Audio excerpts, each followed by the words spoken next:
Boy, perfect question. Perfect timing, Mike, because Sean is asking, and I have not answered in my opinion, reading the fan temperature.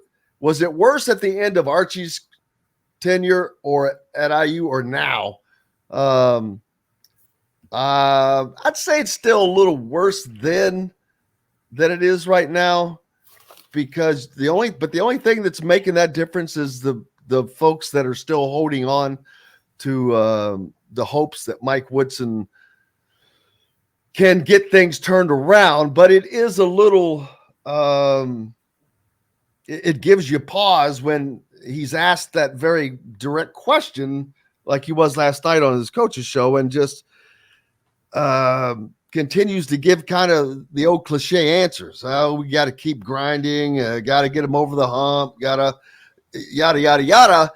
I want to hear specific answers.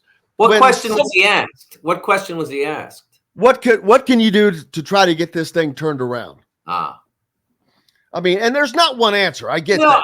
I think one of the reasons why you see a nebulous answer in that circumstance is because the real answer is we have very good players, but not enough of the right good players in the right positions. We have too many good players here or just enough here and not enough there. We don't have good players that do this well, particularly dynamic defenders on the perimeter. They don't have that. They don't have enough good shooters, obviously. They don't have a point guard that they can rely upon to play 30-some minutes a game at the Big Ten level. They clearly don't have that. I mean, they had Xavier Johnson for, 10 games or whatever he played, and he wasn't playing at a Big Ten level for some of those. So that's why coaches do that. The other, he could sit. How would you feel if he'd sit there and said what I just said? You don't want to hear that from him. You don't want kind of like Rick Pitino did the other day. I mean, now the thing about Rick is he brought all those guys in. Yeah. So he can't complain about it being leftovers or this, that, and the other thing. It is rather interesting to hear him complain about a lack of dynamism when AJ Storr is lighting up the Big Ten by being probably the most dynamic, effective wing player in the league. I think he knows he made some mistakes in not keeping some guys, and he's a competitive dude, man. He is a competitive guy, but I think he knows he made some mistakes. I would have to think he did, yes. And AJ would be the most obvious example of that. So I would say that that at this juncture, look, Indiana clearly isn't where they want to be right now. But this is what Indiana fans wanted. They wanted a connection back tonight. They wanted somebody to make them better defensively. They wanted, this in a lot of ways. They don't have the second part of that. They're not good defensively. Well, they were for a while. They failed. When they had Trace Jackson Davis. No, I mean even prior to that, there were times this year. I would venture to say there was a time this year when they ranked reasonably well in Ken Palm defense. It hasn't been, it has faded as the Big Ten season has gone along, because when you're not winning and you're not scoring, your defense is going to go with it. Players have a hard time working as hard on D as they did at one point. When you're not making shots, you're not scoring, and you're not winning, it's hard to be great defensively.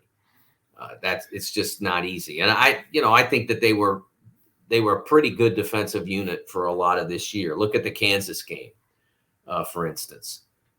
It took a very good defensive effort to do what they did for most of that game. But again, the shooting failed them. Their ability to score in that game late failed them, and they end up giving up buckets and losing that game, and that's deflating. And you're not going to be at among the top defensive teams when you're in that circumstance. So I just keep saying to myself that I don't understand. One, I don't understand if this is what you wanted, why are you unhappy? And two, do you think that it's always going to be a straight line in college sports now? Because it's never going to be a straight line again for most. It's just not. I don't think anybody thought it would be this bad. And well, how bad no is it? I mean, this is not like Missouri bad right now.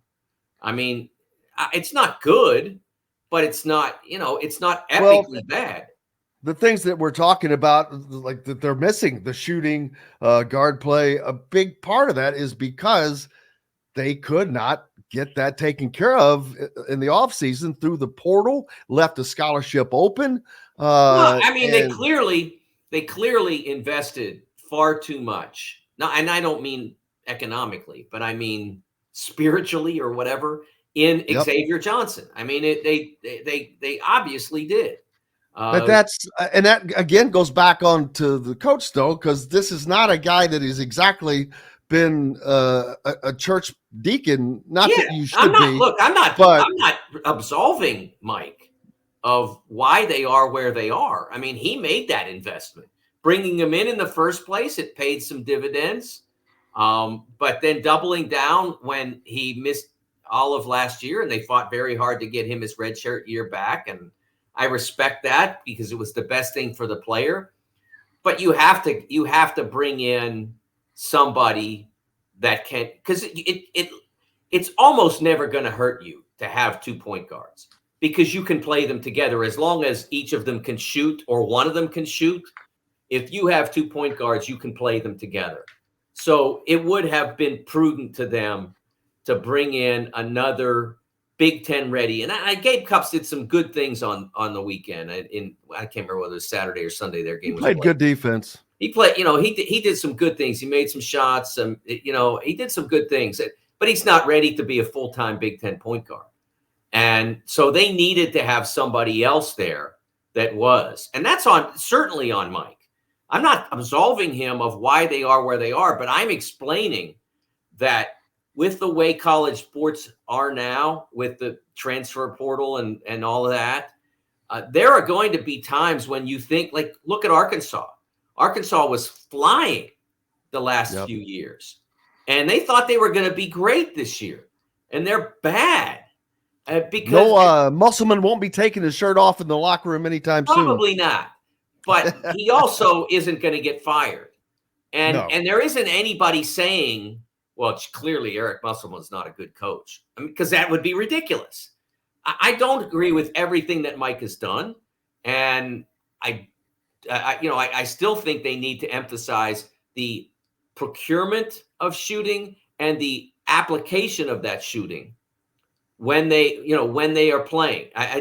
In their offense, they have to do it more. And the excuse of not having shooters this year is not sufficient because a year ago they didn't have enough shooters, but they had one very good Big Ten shooter in Miller Kopp and did not get him enough attempts, even in an offense that had a low post force like Trace Jackson Davis, where you could station him on the same side and make it impossible for defenders to make the decision. Do I leave Miller Kopp to double this guy or do I not? They never did that enough last year, Jim. They never put defenses in that bond. I'm saying they never did it enough. I'm not saying they never did it, but they never did it enough.